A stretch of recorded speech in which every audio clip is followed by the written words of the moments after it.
In Chapter 7, we really look at positive reinforcement in action.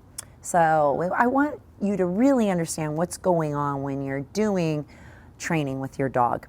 And you may be using a clicker, you may be using a verbal cue or a verbal marker. You may just be using a treat. But I want you to kind of think about what you're doing when you're doing the things that you're doing. We're going to use sit as the example only because most dogs know it and people understand it, and it's pretty simple. So when I'm training my dog with positive reinforcement, first I need to be able to initiate the behavior if I'm not capturing. If I'm capturing or shaping, I might not use this technique. But at first I need to initiate the behavior somehow. So get the dog to do the behavior. So for sit, we're going to have a treat and we're going to lure them into that sit. So that's how we're going to initiate it. So we can get them to do it so we can then put a cue on it. We can reinforce it. We can let them know that's the behavior we want. So the first step is initiation. We got to get them to do it somehow. Then we need to find a way to request it. So that's adding the cue. So first we want to initiate it. We initiate it until they're doing it fairly routinely. Then we're going to find a way to request it. Now initially your request is luring. This is becoming the cue. It's probably not a cue you're going to keep, but it is your initial request. When your dog sees the treat and they kind of see you lifting your hand up, they might start to think, okay, that is what they want. So we're first going to initiate, and then once we get it going, we can add a request to it, which will eventually be your cue, whether it's verbal or a hand signal. After we see the behavior happening, we observe it, we're then going to acknowledge it. So we might click or say yes, and then we're going to reinforce it. So I use the acronym IROAR for initiate, request, observe, acknowledge, and then reinforce. And I'm breaking this down a little bit into the smaller pieces than a lot of trainers do.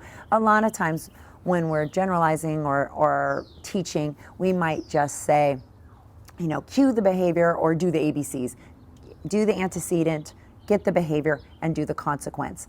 But sometimes, and you may have been thinking this in the last chapter, how do I get them to do the behavior in the first place? And some behaviors are more tricky to get them to do, and some behaviors require that they have knowledge of multiple behaviors before you can get them to do one single behavior. But when we're looking at this, first we need to be able to get them to do the behavior. So if we were capturing this, and say your dog, every time they came out of their kennel or first thing in the morning, they stretched, and you wanted to capture that, you would initiate the behavior by letting them out of their kennel or being prepared as soon as they woke up and getting that stretch. In a sense, you're requesting it, but at this point, you're not adding a cue. You're observing it, you see them do the stretch, you're acknowledging it by clicking, and then you're reinforcing it with the treat.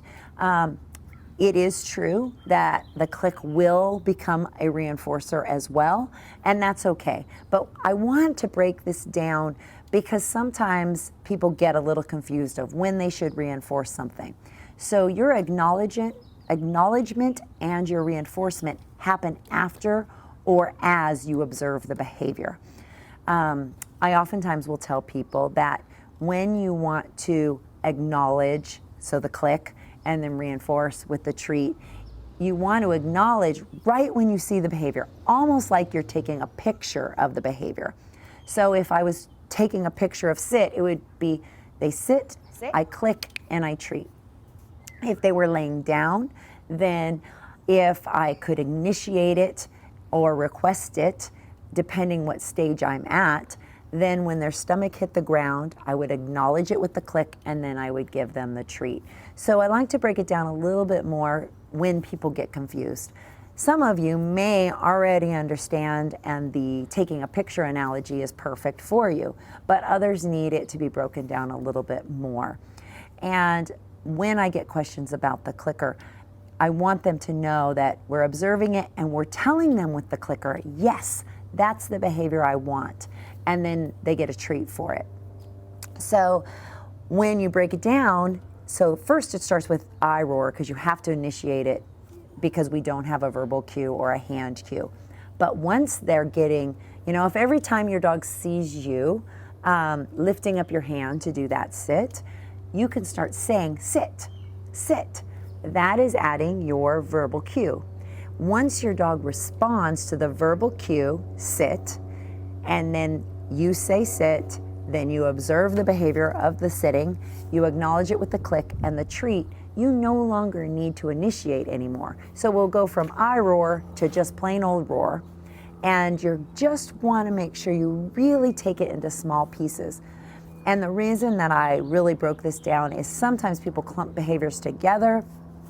So especially when it gets to be more complicated behaviors, maybe they're teaching spin. So they want their dog to spin in a circle, but they don't initiate the dog to spin, or they click before they observe a full spin, so the dog only gets halfway.